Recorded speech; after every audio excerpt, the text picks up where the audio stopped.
پہلے تو میں نے مسلمانوں کے اخلاق سنے تھے، اب تو میں نے دیکھ بھی لیے، پر یہ بتا جب 12,000 آیا تھا جان کیوں نہیں چھڑائی؟ تو حضرت چارہ کاٹتے کاٹتے رو پڑے، فرمانے لگے تو نہیں نہ جانتا یہ بیٹیاں سانجی ہوتی ہیں، پتہ نہیں نا؟ میرے رسول پاک نے تو حاتم تائی کی بیٹی کے سر پہ کپڑا رکھ کے کہا تھا بیٹیاں برابر ہوتی ہیں، تو یہ نہیں پتا جب اس کی 6 بیٹیوں کی شادی ہوئی ہے میرے اندر روحانیت کتنی بڑی ہے۔ فرمایا پھر 12,000 آیا ہے تو 2-4 بچیاں پھر گئی ہیں، تو یہ نہیں پتا میں اندر سے راضی کتنا ہوں، میں تیری نوکری کرتا رہوں گا، پتہ نہیں اللہ کتنی بیٹیوں کو بیاہ دے گا۔ اتنا رویا وہ عیسائی کے پیروں میں بیٹھ گیا، کہنے لگا بابا میں نے تیری مخالفت کی ہے پر تیرے قریب آ کے پتہ چلا ہے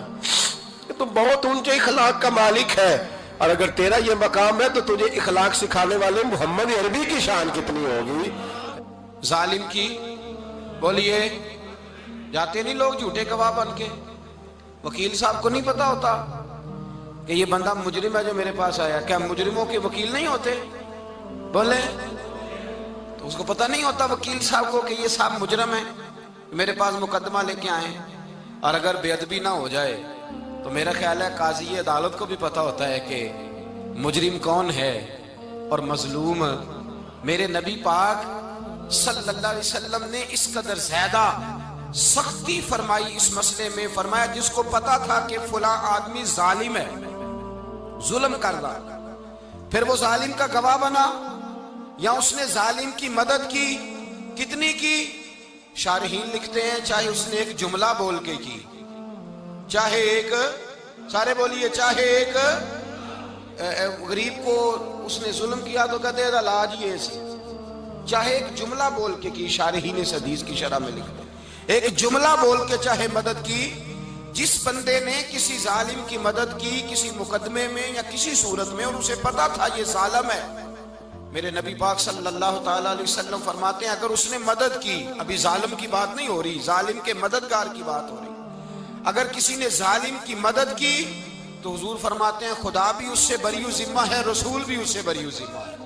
سنبھال کے رکھے اپنی نمازیں، قربانیاں، حج، زکوٰۃ سنبھال کے رکھے۔ اگر ظالموں کا مددگار ہے،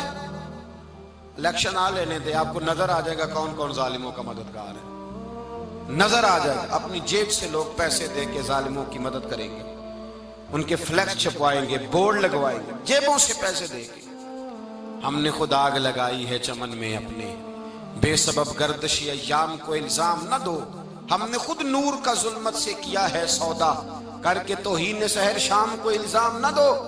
ظالموں کے مددگار میدان میں آ گئے، یہ چھوٹا لفظ نہیں، میرے حبیب پاک صلی اللہ علیہ وسلم نے فرمایا جو ظالم کا مددگار ہے سن لے جو سجن کے ساتھ کچہری جاتا ہے، وہ یاد رکھے جو دوست کا گواہ بنتا ہے، وہ یاد رکھے جو کہتا ہے میں مانگی گیا تھا، مجھے بلایا گیا تھا قبضہ چھڑانے کے لیے کسی غریب بیوہ کی جائیداد پہ، وہ سن لے تو مدد کر کے نہیں آیا، تو خدا کے ذمے سے نکل گیا ہے۔ رسول پاک نے فرمایا تیرا میرا تعلق ختم ہو گیا، تو ظالم کا مددگار ہو گیا، پھر تو کہتا میں بے چین ہوں، میں بے قرار ہوں، میں آزمائش کا شکار ہوں، پلٹ کے دیکھ تو صحیح تیرا گناہ کتنا بڑا ہے۔ میرے نبی پاک صلی اللہ علیہ وسلم کا ایک اور فرمان سن لیں، ابن ماجہ ابو داؤد میں موجود ہے، اس حدیث کو آپ نے یاد کر لینا ہے، کر لیں گے انشاءاللہ، سارے کہیے انشاءاللہ، کر لیں گے یاد۔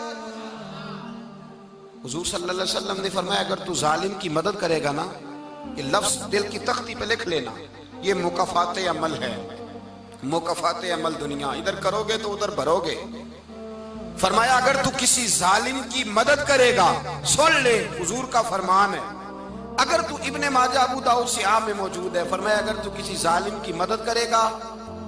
تو رب تعالیٰ مرنے سے پہلے تیرے اوپر بھی ظالم کو مسلط کر دے گا، تیرے اوپر بھی ایک دفعہ ظلم ضرور ہوگا اگر تو ظالم کی، وہ کسی صورت میں بھی ہو سکتا ہے، کسی صورت میں بھی تیرا بیٹا ہی اٹھ کے ظلم کر دے گا، تو الجھ جائے گا، کسی نہ کسی جگہ تیرے لیے تباہی کا سامان ہوگا، تیرے اوپر ظلم ہوگا، اس لیے کہ تو ظالموں کا مددگار ہے۔ چاہیے یہ تھا کہ تو مظلوم کی مدد کرتا، انسانی ایمانی یقین کا فریضہ سر انجام دیتا، تو ظالموں کا مددگار ہو گیا۔ ٹٹول کے دیکھ لیں، رزلٹ نکال کے دیکھ لیں، ہمارے زمانے میں ظالموں کے مددگار زیادہ ہیں، اتنی لمبی زبانیں نکال کے ظالموں کی مدد کرتے ہیں،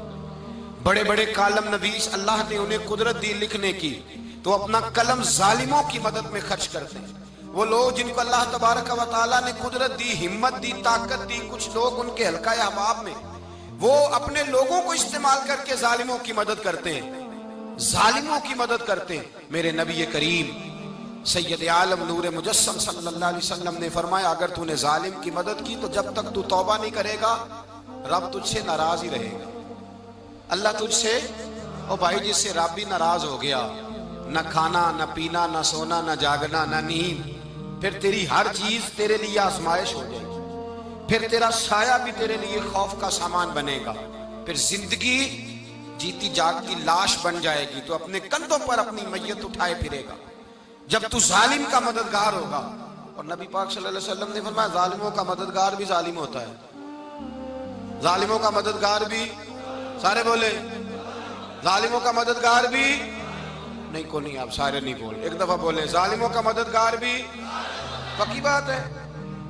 ظالموں کا مددگار بھی۔ اللہ اکبر، جس کا یارانہ ہو، جس کا دوستانہ ہو، جو کہے میں نے نا اس کو اوکھے ویلے کے لیے ظالم کو یاد رکھا ہوا ہے۔ کبھی مشکل میں رکھے نہیں ہوئے لوگوں نے ظالم دوست، کہتے ہیں میں نے رکھے ہوئے ہیں، بلکہ ہمارے دیہات میں تو کہتے ہیں میں نے بازو بنائے ہوئے ہیں۔ کس کو بازو بنا لیا؟ ظالم بھی کبھی بازو ہوتا ہے، جو ظلم کی تلوار لیے میدان میں کھڑا ہے۔ قارون، حامان، فرعون، نمرود کا حال نہیں لوگوں نے دیکھا؟ اپنے زمانے میں آپ نے کتنے لوگ نہیں دیکھے جن کے سائے سے، آواز سے لوگ کانپتے تھے؟ پھر پولیس کی گاڑیوں میں وہ اس طرح مردہ پڑے کہ دنیا نے تماشا دیکھا ان کا۔ یہ رنگ ہم نے دیکھے نہیں اپنے آنکھوں سے۔ فرمایا ظالم کا مددگار بھی، جو کار میں بٹھا کے لے کے گیا وہ بھی ظالم، جس نے چائے پلائی وہ بھی، جس شخص نے کھانا کھلایا وہ بھی، جو کچہری تک ساتھ گیا وہ بھی، جس نے فلیکس کے نیچے، بڑے شرابی کے نیچے چھوٹی اپنی فوٹو لگائی وہ بھی، جو ووٹ کی پرچی ڈالنے گیا وہ بھی۔ کہہ دینا باہر نکل کے کہ حضرت صاحب نے